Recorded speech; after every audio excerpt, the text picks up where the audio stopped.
오늘은 사사기에 대한 말씀을 함께 나누는데, 사사기는 심판관, 재판관 이런 뜻이 있습니다. 이 사사기 내용이 21장까지 기록되어 있는데, 이 내용을 사사기라고 이름을 붙인 것은 12명의 사사를 세우셔서 이스라엘 백성들을 다스린 이야기가 여기에 기록되어 있습니다. 이스라엘 백성들이 애굽에서 출애굽, 모세를 통해서 출애굽했다고 그랬잖아요. 그래서 40년 동안 광야 생활을 했습니다.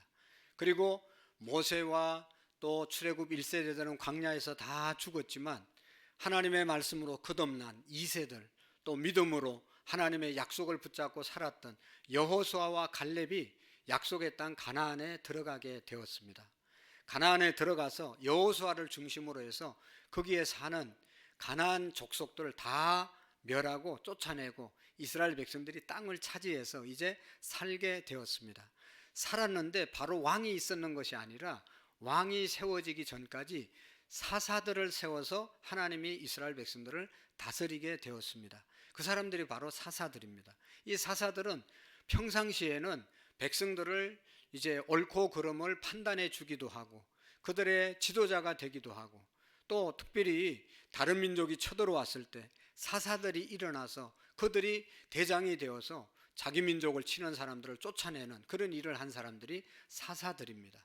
그래서 여기 사사기에는 21장까지 있는데 12명의 사사의 이름이 기록되어져 있습니다.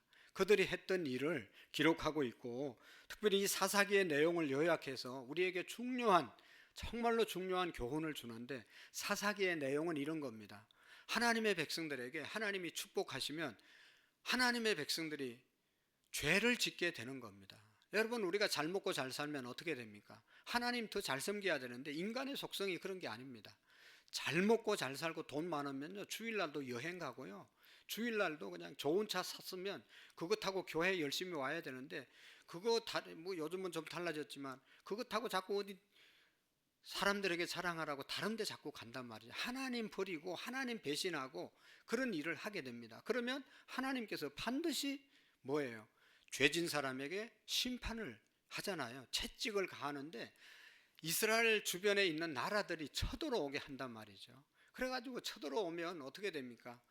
이스라엘 백성들이 농사진 것도 빼앗아가고, 가축들도 빼앗아가고, 뭐 전유물로 모든 것을 빼앗겨서 가난하고 궁핍하게 어렵게 압제를 당하면서 죽을 고생을 하고 힘들게 살면서 깨닫게 되는 겁니다. 우리가 왜 이렇게 됐냐? 하나님 말씀대로 살지 않아서 이렇게 되지 않았냐? 그래서 하나님께 회개하고 돌아오면 하나님은 또 사랑의 용서의 하나님이기 때문에 또 용서해 줍니다.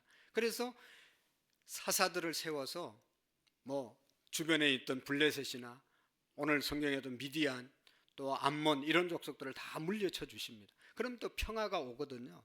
평화로운 시대가 임하게 되면 또 몇십 년 동안은 하나님 말씀대로 잘 살다가 또 어느 순간에 쾌락을 사랑하게 되고 악을 행하게 되고 하나님이 잊어버려서 죄짓고 우상 섬기다가 또 하나님의 징계가 임하게 되고, 이게 연속되는 것이 사사기의 내용입니다. 여러분, 안타까운 것은 인류의 역사를 봐도 마찬가지 아닙니까? 하나님께서 축복하십니다. 그러면 하나님 더 잘 섬겨야 되는데 배신합니다. 하나님 배신하고 하나님 떠납니다. 그러면 하나님이 징계하셔서 어려움이 옵니다. 어려움이 왔을 때 또다시 회개하고 돌이키면 다시 하나님이 회복시켜 주시고, 이게 역사의 반복이에요. 너무나 안타까운 것이죠. 우리나라도 여러분 돌아보면 우리 역사를 보면 지금 1950년 6월 25일 3년 동안 남북 전쟁이 있고 난 다음에부터 지금 한 약 75년 동안 평화로운 시대를 우리가 맞이했잖아요. 옛날에 1950년 이전에는 항상 전쟁이 있었고 계속 힘들었습니다. 안정이 없었잖아요. 지금처럼 안정스럽고 지금처럼 잘 살고 지금처럼 우리나라가 평화로울 때가 없습니다. 근데 이게 영원히 가냐? 절대로 그런 거 아니죠. 하나님 말씀대로 우리의 조상들이 살려고 애쓰고 그냥 금요일마다 기도하고 새벽 기도하고 산마다 가서 기도해서 회개하고 하나님의 은혜를 구해서 오늘 지금 한 75년 동안 잘 사는데, 오늘 우리가 하나님의 말씀대로 제대로 살지 못하면 또 우리 다음 세대가 하나님 버리고 죄악 가운데 머물게 되면, 옛날에 여러분 우리 민족 그건 뭐 바로 위에 북한이 있고 바로 위에 중국이 있고 바로 위에 소련이 있고, 우리나라는 그냥 여러분 지도책에 보면 조그만 나라, 거기에서 쳐들어 내려오면 방법이 없어요. 우리가 바다로 어디 도망갈 수도 없고, 도망가면 일본이 또 그 옆에 있고. 그래서 여러분 순식간에 우리나라는 정말로 망할 수밖에 없습니다. 이렇게 평화롭고 이렇게 발전되고 이렇게 좋은 세상을 사는 것은 하나님의 백성들이 하나님 앞에 기도하고 새벽마다 또 우리가 하나님 앞에 간구하기 때문에 하나님의 은혜로 사는 줄로 믿습니다. 그래서 이 사사기를 통해서, 역사를 통해서 그게 계속 반복되잖아요. 어떤 나라든지 다 마찬가지입니다. 로마도 하나님, 예수님 믿는 이 기독교 국가로 공포하고 모든 백성들이 기독교를 국교화해서 하나님 섬길 때는 세계의 모든 길은 로마로 통한다고 그렇게 했잖아요. 그래서 로마가 잘 살았습니다. 그럴 때는 잘 나갔지만 결국은 또 우상 섬기고 하나님 버리고 그냥 형식적으로 예배드리고 하다가 로마가 망하게 되고, 영국이 해가 지지 않는 나라라고 말했잖아요. 그때 대영 제국이라고 말했어요. 그때가 언제였어요? 영국이 세계에 가장 많은 선교사들을 파송하고 말씀대로 살려고 애쓸 때, 그때 영국이 해가 지지 않는 나라라는, 그런 해가 안 질 것 같은 그런 나라로 온 세계가 인정했어요. 그러나 지금 어떻습니까? 얼마나 경제적으로 어려운지 모릅니다. 하나님 가까이 할 때는 정말로 하나님의 축복받고 살아가지만, 하나님 멀리하면 반드시 하나님의 심판이 있다. 이것을 우리에게 알려주는 것이 이 사사기의 내용인 것입니다. 우리나라도 여러분 지금처럼 평화로울 때가 없는데, 지금처럼 우리 신앙의 선배들처럼 하나님 앞에 정신 똑바로 차리고 기도하고 말씀대로 살려고 애쓸 때 우리나라가 계속해서 지금 이 평화롭고 경제적으로 부유하게 살아갈 수 있는 것이지, 생각해 보면 우리나라는 진짜로 순식간에 무너질 수 있는 가능성이 너무나 많은 나라잖아요. 인구가 많습니까? 땅이 넓습니까? 지하자원이 많습니까? 뭐 하나 선진국으로 살아갈 수 있는 조건이 없어요. 하나님 앞에 정말로 우리 모두가 죄 안 지려고 하나님 말씀대로 살려고 하는 그런 마음 때문에 하나님이 지켜주시는 줄로 믿습니다. 그런 정신으로 살아라고 사사기 우리에게 알려주고 있어요. 특별히 오늘 성경의 내용은 미디안이라고 하는 그런 나라가 이스라엘 백성들을 쳐들어와서 7년 동안, 우리나라가 36년 동안 일제의 압제를 받은 것처럼 7년 동안 이스라엘 백성들을 정말로 심하게 괴롭혔습니다. 그때 너무 힘드니까 하나님께 부르짖었을 때 하나님이 기드온이라고 하는 사람을 세워서 군사를 모집해서 미디안을 쫓아낸 이야기예요. 미디안을 쫓아냈는데 300명 가지고 수많은 미디안의 군사를 물리친 그런 역사가 오늘의 말씀입니다. 오늘 말씀을 우리에게 주는 것은 저와 여러분들이 다 기드온이고 기드온의 300명의 용사로 살아가기를 원하는 것이죠. 기드온의 300 용사로 우리가 무장되고 하나님 앞에 쓰임받는 그런 은혜가 있기를 축복합니다. 여러분, 기드온은 먼저 어떤 사람이었는가? 기드온은요, 오늘 성경에 보면 민족을 위기에서 구원한, 그러기 위해서 부름받은 사람이 기드온이었습니다. 기드온이 살아갔던 그 미디안이 이스라엘 백성들을 점령하고 살아갔을 때 그 이스라엘의 그 상황은 여기 6장의 말씀에 보시면 이스라엘 백성들이 이제 봄이 되면 땅을 파고 곡식을 심어 놓잖아요. 그러면 싹이 나는데, 싹이 났을 때 미디안, 아말렉, 동방 사람들이 쳐들어와서 그 싹 난 것을 다 밟고 지나가는 거예요. 그리고 소나 양이나 또 다른 가축을 키우면 조금 번성하면 좀 크면 다 빼앗아 가는 겁니다. 모조리 약탈해 가는 겁니다. 그런데 이스라엘 백성들은 막을 수가 없어요. 왜냐하면 그들은 6장에 보면 그들의 수가 메뚜기 떼와 같이 많았기 때문이다 라고 말씀하고 있어요. 여러분, 여기서 말하는 메뚜기는 황충을 말하는 것이죠. 황충은요, 이때 메뚜기들, 이스라엘 나라의 메뚜기는 우리나라 메뚜기보다 한 배 정도 큰데, 메뚜기 떼가 일어나면 뭐 셀 수 없을 정도로 수만만 마리가 덮치는 겁니다. 메뚜기 떼가 한번 지나가고 나면 어떻게 돼요? 푸른 나무, 곡식은 하나도 남지 않고 다 갉아먹고, 그 이제 곡식을 심어서 싹이 나고 짓밟고 지나갔는데, 그나마도 남아있는 곡식들 메뚜기 떼가 일어나서 완전히 다 갉아먹는다는 것입니다. 그러면 추수할 것이 없어지게 되는 그런 것을 말하는 것입니다. 그때 그 미디안이나 블레셋이나 이런 사람들을 메뚜기 떼에 비유하는 것은 그만큼 많은 사람들이 잔혹하게 와서 이스라엘 백성들을 괴롭혔다, 그런 뜻입니다. 그래서 6절에 보면 이스라엘은 미디안으로 인하여 미약함이 심한지라. 그래서 이스라엘 민족이 위기에서 적군으로부터 벗어날 길이 없었습니다. 뭐 자기들의 힘으로 어떻게 싸울 힘이 없었습니다. 인구도 적고 뭐 힘을 봐도, 신체를 봐도 그들에게 대항할 수 있는 그런 이스라엘 백성들이 아니었습니다. 여러분, 오늘 우리의 나라의 현실은 어떻습니까? 여러분, 몇 달 전부터 우리나라를 대표하는 대통령의 직무가 정지됐어요. 그 다음에 국무총리도 정지됐어요. 그래서 우리나라는 지금 국민을 대표할 수 있는 대통령이 직무가 정지되어 있기 때문에 지금 이 어려운 위기, 미국과 여러 가지로 정상이 만나서 여러 가지 타협해야 되고 해야 될 일들이 많은데 그거 안 하고 못 하고 있는 거예요. 미국이 인정해 주지 않는 거예요. 얼마나 어려운지 모릅니다. 당들은 자기 당약에 눈이 멀어서 국민들과 나라를 생각하지 않고 미래를 생각하지 않고 어떻게 해서든지 정권만 잡으려고 하는 그런 정권 사역에 눈이 어두워져 있습니다. 그래서 끊임없이 경제는 어려워지고 추락하고 있습니다. 우리 사회는, 우리 국민들은 진보, 보수로 나누어져서 아주 극한 대립에서 싸우고 있습니다. 민심이 갈피를 잡지 못하고 있는 것을 볼 수가 있습니다. 미디안이 이스라엘 백성들을 쳐들어와서 괴롭히는 이 기드온 시대와 다를 바가 없다는 것입니다. 이때 이스라엘 민족을 위기에서 구원하기 위해서 하나님이 부른 사람이 바로 기드온이다. 여러분, 이렇게 어려운 시대에 저와 여러분들을 불러서 이 민족을, 또 우리 어려운 시대를 하나님이 회복하기를 원하시기 위해서, 원하셔서 저와 여러분들을 부르셨다는 그런 믿음이 우리에게 있기를 축복합니다. 이 어려운 위기를 누가 해결할 것인가?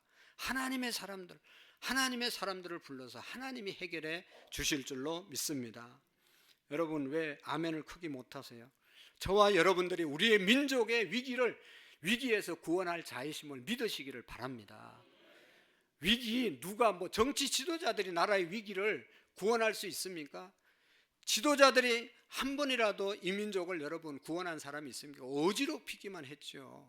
우리 국민들이, 하나님 앞에 똑바로 선 사람들이, 하나님이 부름을 받은 사람들이 민족을 살리고 역사를 살린 줄로 믿습니다.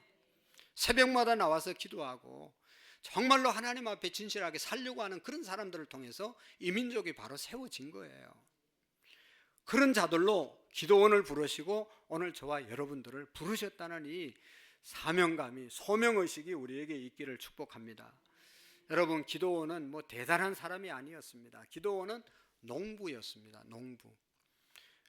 이 사사기 6장에 보면, 11절에 보면 기도원이 뭐 했는가 하면 포도주 틀에서 밀을 타작하고 있을 때 하나님이 기도원을 불렀습니다. 밀 타작할 때 하나님이 불렀어요. 밀 타작을 어디에서 했는가 하면 포도즙 만드는 그 이제 실내에서 밀 타작을 했다. 왜 그 실내에서 타작을 하는 거? 원래 타작은 실외에서 하는 거잖아요. 근데 실외에서 사람들이 왔다 갔다 하다 보는 데서 타작했다가는 미디안 사람들이 오고 가다가 다 빼앗아 가기 때문에 미디안 사람들 안 보는 곳에서 타작을 한 겁니다. 그만큼 미디안 사람들이 다 빼앗아 간 거죠. 우리나라도 일제가 우리를 지배할 때 그들이 전쟁하느라고 우리 부모님들이 얘기 들으면 놋 숟가락 밥그릇까지 다 빼앗아 갔다고 그러잖아요. 농사 지어 놓고 나면 다 그냥 빼앗아 가서 땅속에 파서 묻고 그냥 감추었다고 그럽니다. 마찬가지로 미디안이 이스라엘 백성들이 이렇게 괴롭힌 것이에요. 그런데 이 미디안을 불렀는데 미디안이 이렇게 농사를 짓는 사람이었습니다. 이 사람은 정기 군인도 아니었고 뭐 정치하는 사람도 아니었습니다. 단순한 농부였습니다. 그런데 하나님께서 어느 날 이 기드온을 부르신 것이죠. 여러분, 하나님의 지도자가 되는 사람은 하나님이 부르셔야, 소명이 있어야 하나님의 지도자가 되어질 수 있는 것입니다. 성경에 보면 이스라엘의 초대 왕 사울이 있잖아요. 이 사울 왕은 사람들에게 인기가 있었어요.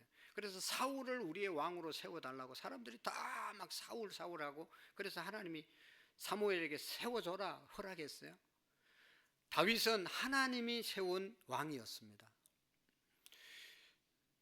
사울은 사람들에게 인기가 있었고 다윗은 하나님의 마음에 든 사람이었습니다.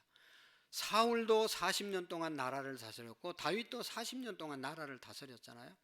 근데 사울왕은 40년 나라 다스리고 온 집안이 머비보셋 손자만 남기고 다 전쟁에서 다 전멸당했습니다. 근데 하나님이 세운 다윗은 그의 다윗의 후손을 통해서 왕가가 계속 이어지는 것을 볼 수가 있습니다. 하나님이 세운 사람을 당할 수가 없다는 것이죠. 여러분, 기도원은 하나님의 주권적으로 불가항력적인 하나님의 은혜로 세운 사람이 바로 기도원이었습니다. 오늘 우리 모두가 하나님께서 부르시고 하나님이 불가항력적으로 저와 여러분들을 부르셨음을 믿으시기를 바랍니다. 여러분 한번 잘 보세요. 누가 교회 가자고 해서 나올 사람들이에요, 여러분들이? 얼마나 여러분 그런 사람들이 하나님이 직접 부르셨기 때문에 오늘 이 자리에 앉으셔서 하나님의 일을 하고 하나님의 백성이 되어진 줄로 믿습니다. 물론 기도하고 물론 애쓴 분들이 있지만 그렇다고 여러분들이 이렇게 주일날 교회에 나올 사람들입니까? 옛날에는 왜 안 나왔어요 그럼? 벌써부터 그랬는데 안 나왔잖아요.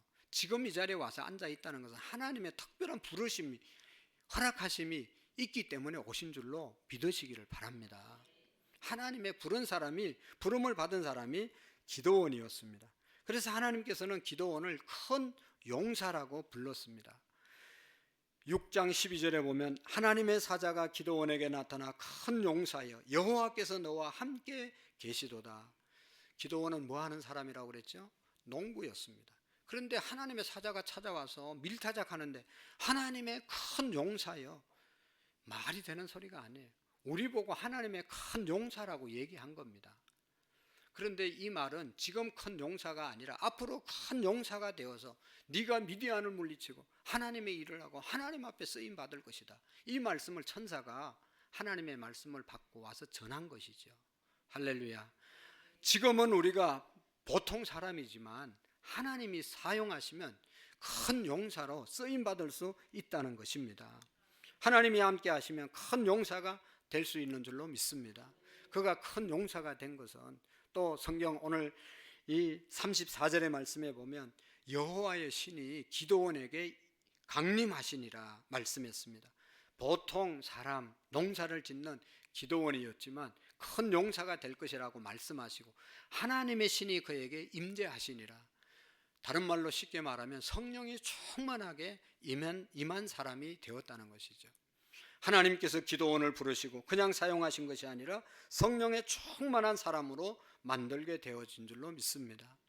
여러분, 예수님의 제자들 12명 예수님과 함께 먹고 자고 다 했지만 예수님 십자가 못 박히러 끌려갈 때 다 도망갔습니다. 다 도망갔어요.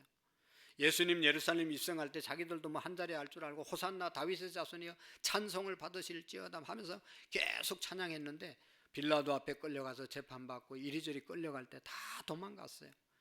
심지어 예수님 부활하셔서 제자들 찾아갔는데 그때까지도 아직도 무서워서 문 걸어 잠그고 아무도 바깥에 못 나갔어요. 예수님처럼 잡혀가지고 핍박받을까봐 죽을까봐. 그런데 예수님이 나타나셔서 다 부활하신 예수님 제자들에게 보여주시고, 그리고 예수님 성천하시면서 너희들이 예루살렘을 떠나지 말고 아버지의 약속하신 것을 기다리라. 오직 성령이 너희에게 임하시면 너희가 권능을 받고 예루살렘과 온 유대와 사마리아와 땅끝까지 이르러 내 증인이 될 것이다. 할렐루야. 그렇게 말씀하시고 난 다음 그 약속 붙잡고 예수님의 제자들이 마가의 다락방에 모여서 열심히 기도하다 오순절날 성령이 그들에게 정말로 충만하게 임하고 난 다음에 나가서 예수님 부활하셨다. 예수님 부활하신 그 주님을 너희들이 십자가에 못 박았다. 그렇게 선포할 수 있었습니다. 그래서 붙잡혀서 감옥 간 사람도 있고 그래서 다 예수님의 제자들이 십자가에 못 박아 죽임을 당했죠. 그래도 계속 교회들은 성령 충만한 사람들은 나가서 예수님 부활, 예수님 십자가 복음을 전한 줄로 믿습니다. 그래서 오늘 이렇게 복음화가 된 것이고 하나님 성령 충만한 사람들이 하나님 앞에 귀하게 쓰임받는 기도원과 같은 사람들이 되어지는 것입니다. 부활의 복음을 전가하기 시작했습니다. 예수님의 정인으로 사는 그런 역사가 성령 충만한 제자들에게 일어나게 된 것이죠. 오늘도 어떻습니까? 우리가 너무나 부족한 사람들이지만 성령 충만한 사람들은 담대하게 복음을 전가하고 세계를 지배하는 세계 복음화를 위해서 쓰임받는 사람으로 살아가는 사람들이, 여러분 보통 사람들이지만 하나님의 큰 용사로 성령 충만할 때 쓰임받게 되는 것입니다. 그것이 기도원이죠. 그리고 기도원과 함께 300명으로 미디안을 물리치는데 쓰임받은 사람들이 누굽니까? 그 사람들을 보면 300명의 용사가 그 큰 7년 동안 자기들을 다스리던 그 이제 지배하던 미디안을 물리쳤습니다. 300명도 적은 숫자가 아니긴 하지만 3,000명도 아니고 3만 명도 아니고 수많은 사람들에 비하면 300명은 너무나 적은 숫자 아니에요? 우리 교회가 성도님들이 한 300명 작년 되는데요, 많기도 하지만 많으니 3,000명 아니잖아요. 3만 명도 아니고 2,500명도 아니고 적은 숫자입니다. 그럼에도 불구하고 300명을 통해서 미디안을 물리쳤다. 7년 동안 다스리는 미디안을 물리쳤다. 이건 보통 일이 아니죠. 여러분, 고대 그리스의 수학자, 철학자였던 피타고라스라는 사람은 앞으로 다가올 시대에 가장 강력한 신은 숫자의 신이 될 것이다. 숫자의 신이 될 것이다. 숫자가 신이 될 것이다. 숫자가 많은 편이 힘이 있고 숫자가 많은 편이 이기게 될 것이고 숫자가 많은 편이 나라를 다스리게 될 것이다. 그런 말을 했습니다. 다시 말하면 군사력이든 경제력이든 숫자가 많은 자가 승리하게 될 것이라는 것이죠. 더 많은 숫자의 군대, 더 많은 숫자의 무기, 더 많은 황금, 이런 것들이 세계를 다스리게 되는 것이죠. 그래서 피타고라스의 예언처럼 오늘날 사회는 꼭 맞습니다. 다 숫자 노름을 합니다. 우리 사회가 사는 많은 사람들이, 많이 소유한 사람이 강자로 불려지고 있습니다.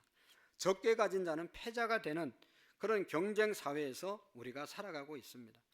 그래서 사람들은 모이면 숫자를 세잖아요. 오늘 몇 명 모였냐. 어제 서울에서도 곳곳에 전국에서 많은 집회를 했잖아요. 그쪽 몇 명 모였냐, 경찰 추산 몇 명이 모였냐, 이쪽에는 몇 명이 모였냐, 어느 편이 더 많이 모였냐, 이거 가지고 싸움하는 거예요. 다 전화해가지고 꼭 나오세요. 우리가 더 많이 모여야 이길 수 있습니다. 많이 모이는 편이 이긴다고 계속 선동하고 사람들을 모아가지고 나라가 복잡하지 않습니까? 많이 모이면 많이 모인 곳으로 힘을 모아서 밀어붙이려고 하는 것이 오늘의 사회인 것입니다. 여러분, 얼마나 잘못됐습니까? 세상만 그런 것이 아니라 교회도 보면 너무나 안타까운 것이, 교인 숫자가 많고 교회당이 거대하면 그 교회가 좋은 교회, 훌륭한 교회, 유명한 교회라고 생각하는 사람들이 많이 있습니다. 그리고 숫자가 많은 교회가 무엇인가 큰일을 하리라고 생각을 합니다. 그래서 숫자의 교회도 자유하지 못합니다.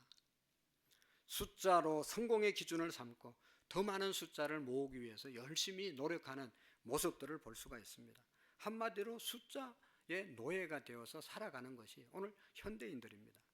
그러나 여러분, 우리가 정신 똑바로 차려야 됩니다. 하나님의 방식은 숫자 많으면 그것이 좋은 것이고 그것이 옳은 것이고 그쪽 편에 서는 분이 아니십니다.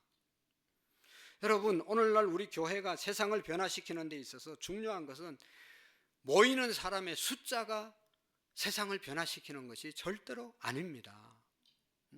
아무리 많은 사람들이 모였다 하더라도 그 안에 예수님이 없고 성령님이 없고 은혜가 없는 사람들은요, 그런 교회는 수만 명이 모여도 아무 일도 못합니다. 세상을 절대로 변화시킬 수 없습니다.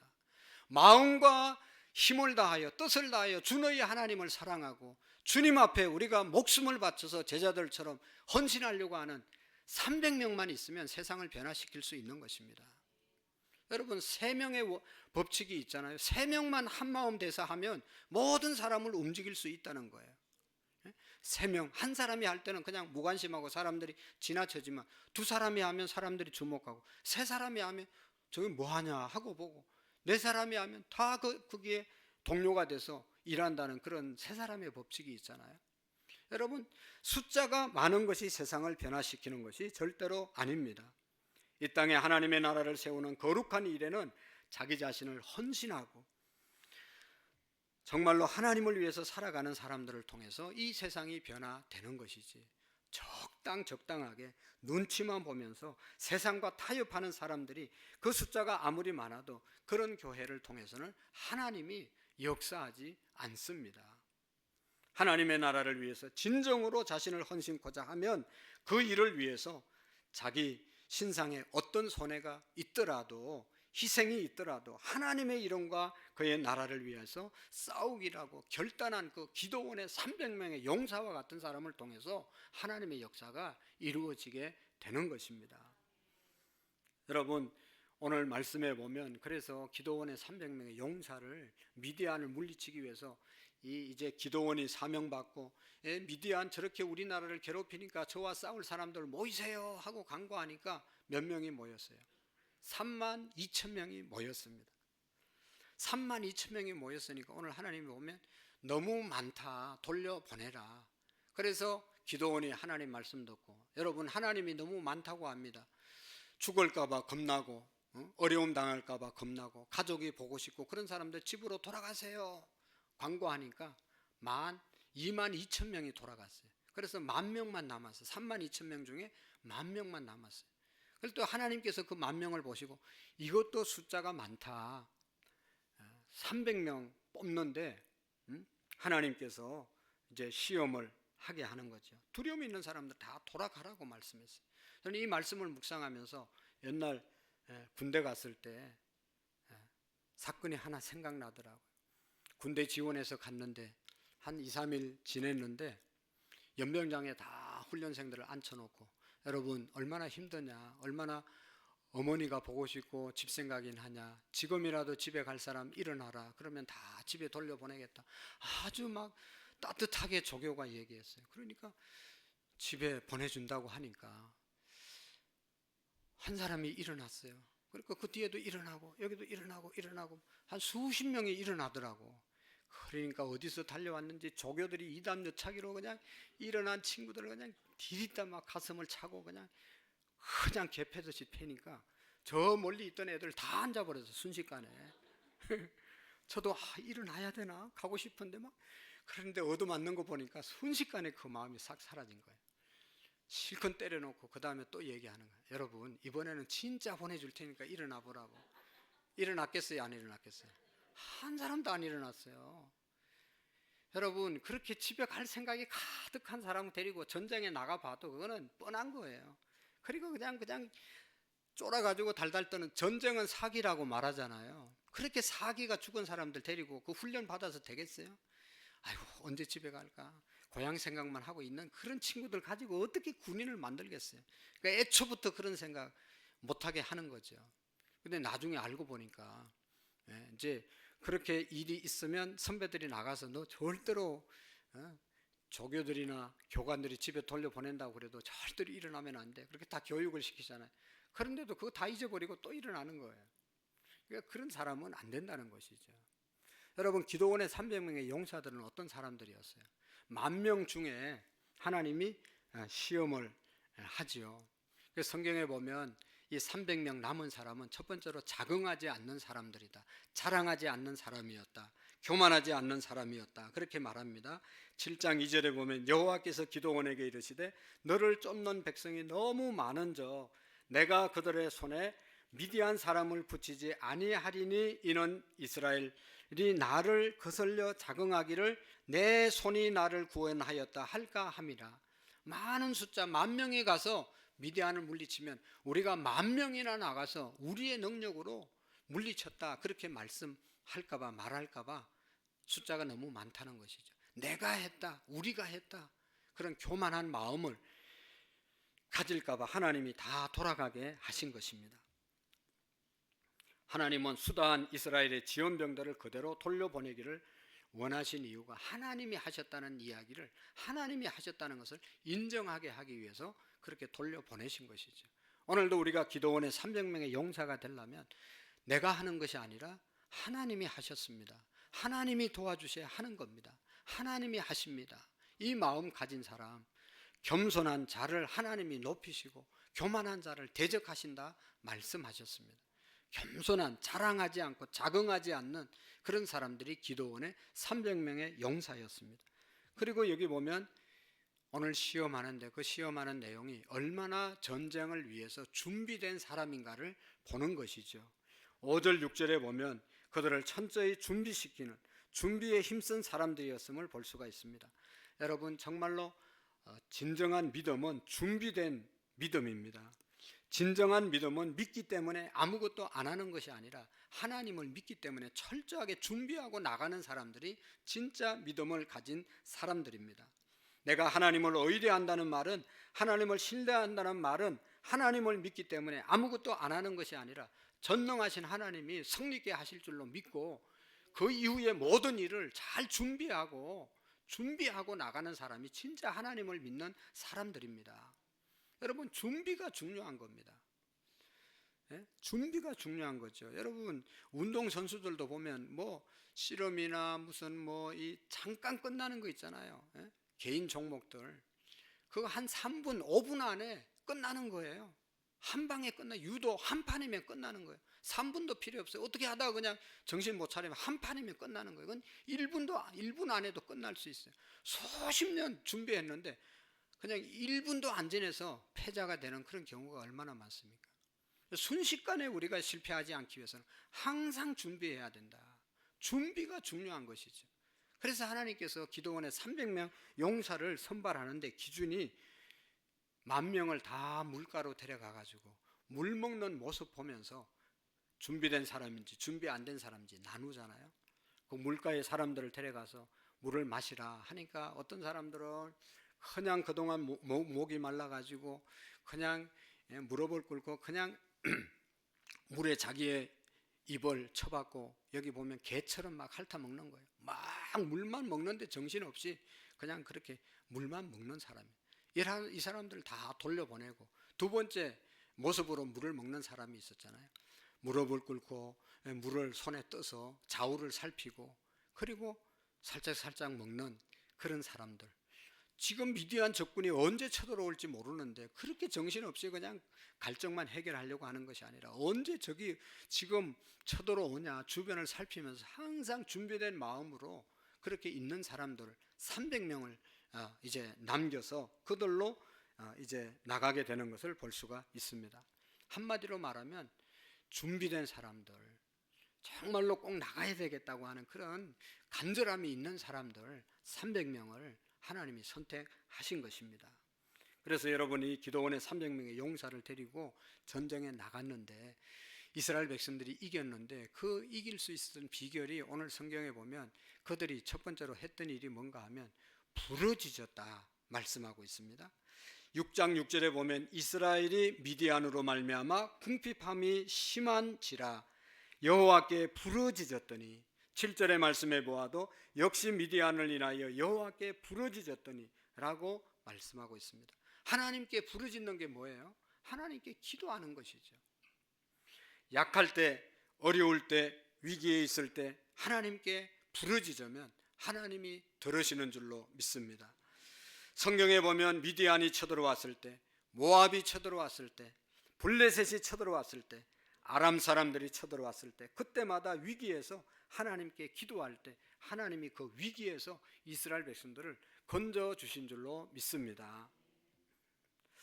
성경에 보면 히스기야 왕이 아수르 군대 쳐들어왔을 때 18만 5천 명이 쳐들어왔는데 이스라엘 백성들이 도저히 이길 능력이 없었어요. 그래서 히스기야 왕이 책임져야 될 거 아니겠어요? 하나님의 성전에 나가서 간절히 기도했습니다. 그때 또 자기의 몸이 아팠잖아요.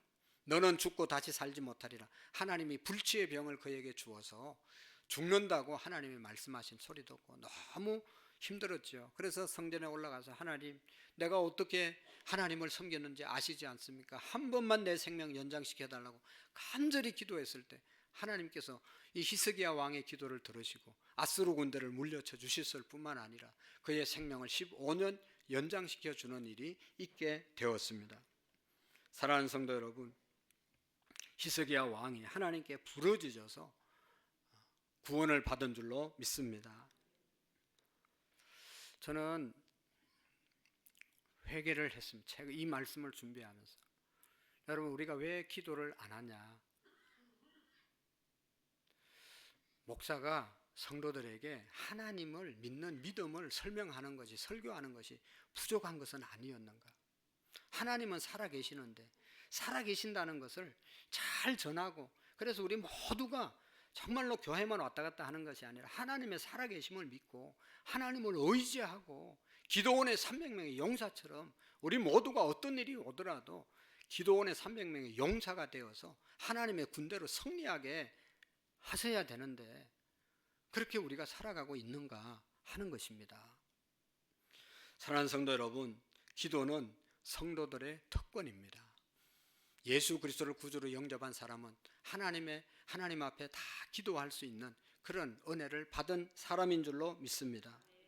그래서 너는 내게 부르짖으라고 말씀하셨고, 부르짖을 때 응답하시고 너희들이 알지 못하고 크고 비밀한 일을 보여주시겠다고 말씀하셨어요. 여러분, 우리가 하나님 앞에 정말로 이 받은 기도의 특권을 사용할 수 있기를 바랍니다. 여러분, 가만히 생각해 보면 기도 안 해도 될, 기도 제목 없는 분이 한 사람도 없어요. 다 말은 안 하지만 다 가정에도 기도의 제목이 있고, 교회에도 기도의 제목이 있고, 나라에도 기도의 제목이 있고, 개인적으로도 기도의 제목, 마음의 소원들이 다 있지 않습니까? 그것을 위해서 우리가 기도해야 되는 겁니다. 기도를 하되 여러분, 부르짖어 기도할 때 하나님이 반드시 응답이 있을 줄로 믿습니다. 여러분, 기도는 응답이 있습니다. 저희 아버지가 평상시에 지인들을 만나면, 조금 관계가 회복되면 꼭 전하는, 하나님을 전하기 전에 간증하는 것이 몇 가지가 있었는데, 그 중에 하나는 우리 시골에서 예배당 질 때 찰흙을 파가지고 벽돌을 구워서 담을 싸서 벽을 싸서 예배당을 지었잖아요. 그 벽돌을 만들어 놨는데 그것을 말리고 있는데 장날이 되어서 장에 갔는데 갑자기 소낙비가 쏟아지는 겁니다. 장에서 빨리 와서 그것을 비닐로 덮어야 되는데 그걸 이렇게 모아놓고 쌓아 놓아야 비를 안 맞게 해야 그 벽돌이 사용할 수 있는데, 시장과 교회는 거리가 한 2km 정도 되거든요. 아무리 쫓아와도 안 되는 거예요. 그래서 구름이 그냥 새카맣게 그 마당에, 그 주변에, 동네에 소낙비 구름이 있는 것을 보고 그냥 속이 타가지고 하나님께 기도했다는 것 아닙니까? 하나님, 비가 피해가게 해주십시오. 그래야 하나님의 살아계심을 알고 예배당 짓는데 사람들이 하나님 살아계시는구나, 이 말하면 저들이 믿게 해주세요 하면서 계속 기도하면서 달려왔다는 겁니다. 그 예배당에 와보니까 정말로 벽돌이 있는 데는 비가 쏟아지지 않고 그 주변으로 소낙비가 그냥 그쳐서 지나갔다는 거예요. 그래서 그걸 늘 간증하는 거예요. 그래서 그 교회 성도들은요, 그 교회 같이 시골교회 신앙생활 하시는 분들은 지겹도록 들었더래요. 지겹도록. 우리 아버지가 심심하면 일어나가지고 광고하러 나가서 하나님이 이렇게 우리 교회 지었습니다, 여러분이 이건 믿으셔야 돼요, 그러면서 얘기했다는 거예요. 여러분, 성경에 보면, 요한계시록에 보면 우리가 드리는 기도를 천사들이 검향로에 담아서 하나님께 상달한다고 그랬잖아요. 하나님의 보좌에 다 여러분 전달한다는 것이죠. 그래서 여러분, 기도는 땅에 떨어지는 것이 하나도 없다고 말씀했습니다. 그래서 하나님께 부르짖으라고 말씀하셨고, 시편에 보면 부르짖어라, 그런 말씀이 42번 나오는 겁니다. 그래서 믿음의 사람들은 정말로 하나님께 부르짖어 기도했어요. 우리 신앙의 선배들도 부르짖어 기도했어요. 오늘도 우리가 회복해야 될 것이 부르짖어 기도하는 것인 줄로 믿습니다. 미디안의 300명의 용사가 자기들이 능력이 있어서가 아니라 하나님께 부르짖었을 때 하나님께서 그들을 사용해 주시고 그들을 통해서 미디안 군사들을 물리치게 하셨다는 것이죠. 이제 이번 주 지나면 또 2월도 벌써 한 달 지나가고 3월달 다가옵니다. 우리 자녀들은 신학기를 맞이해서 또 새학년을 맞이하게 되고, 또 우리는 이제 정말로 새로운 또 마음으로 살아야 될 한 달이 다가오는데, 여러분, 월삭 새벽기도 다 나와서 기도하시고 손자 손녀들을 위해서 새벽을 깨워서 기도하는 저와 여러분들이 될 수 있기를 축복합니다. 그래서 기도원의 300명의 용사는 하나님께 부르짖어서 미디안을 물리쳤다. 그리고 또 한 가지 말씀합니다. 하나님께서 300명의 용사들에게 7장 19절 20절의 말씀에 보면 전쟁터에 나갈 때 나팔을 불고 항아리를 깨뜨리고 횃불을 들고 여호와의 기도원에 가리라 라고 외치면서 전쟁터에 가라고 말씀했어요. 첨단 무기를 가지고 무장하고 나가라고 한 것이 아니라 나팔을 불고 횃불을 들고 항아리를 깨뜨리고 힘차게 외치면서 적군으로 가라고 했어요. 그래서 그렇게 해서 갔을 때 자기들끼리 싸워가지고 막 자기들끼리 죽이고, 그래서 남는 사람은 다 도망가서 미디안이 다 떠나가게 되었습니다. 할렐루야. 여러분, 나팔을 분다는 것은 나팔을 언제 붑니까? 이겼을 때 승리의 나팔을 부는 거예요. 진 사람들, 쫄은 사람은 나팔을 불 수가 없어요. 좋은 일이 있고 승리했으면 승리의 나팔을 부는 거죠. 이미 전쟁에 나가면서 우리가 승리했다, 그것을 외치라는 것이죠. 할렐루야. 우리가 승리했다 하는 것을 외친 그러한 외침이 나팔을 부는 것이었고, 항아리를 가져가서 깨트리라, 깨트리는 겁니다. 깨트리면 다시 쓸 수가 없는 것이에요. 우리 한 사람 한 사람이 항아리가 되어서 깨지어라. 너희들이 300명이 다 희생하고 너희들이 죽을 각오를 하고 나가서 싸우면 이긴다. 깨트리라. 너희 자신을 깨트리라. 그런 말씀입니다.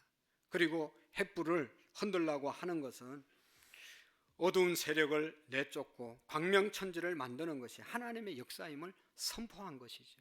그래서 횃불을 들고 크게 기도원의 칼이 왔다고 외쳤을 때 그들이 무슨 큰 군사들이 쳐들어온 줄 알고 놀래가지고 다 도망간 것 아니겠습니까?